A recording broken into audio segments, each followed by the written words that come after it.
When Joshua died, a succession of judges marked peace in between periods of oppression for the people of God.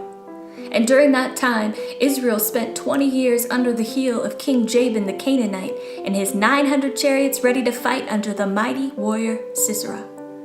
Israel endured 20 years of tears under Jabin the king before God answered their cries, and Deborah said, "Bring me the warrior Barak." And she, Deborah, the leader, prophet, and judge, said, "Come, gather 10,000 men, and God will give Sisera's army to your hand." But Barak was afraid, or he didn't trust enough, or a bit of both, but he just wanted Deborah the judge to go with him.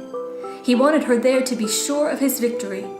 The prophet agreed, but she prophesied that because of this, his insistence she'd come along, the honor song would not be his, and the enemy commander Sisera would fall dead not to his hand, but to a woman's instead. So Deborah went, and an army of 10,000 Israelites strong prepared to meet Sisera's troops at the Kishon River. Now a man Heber was the tribe of the Kenites, who'd been allied with the Israelites since Moses married the daughter of the Kenite Jethro years and years before. The Kenites were metalworkers, see, and you remember that Canaanite king Jabin? He had those 900 chariots of iron. So the other side of this coming war might have more need for a metalworker like Heber.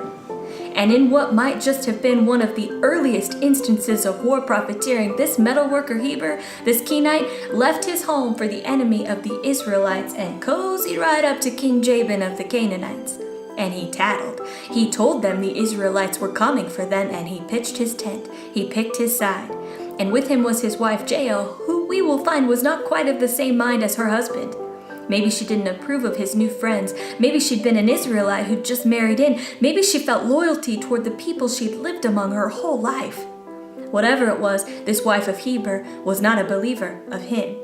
Though her tent was pitched on the side of the Canaanites, Jael's heart was with the Israelites. But Sisera didn't know this.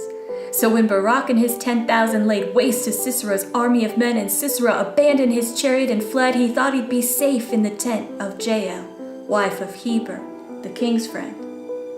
"Come with me," she said. "Come, my lord, come right in. Don't be afraid." And she let him lay down, gave him cover.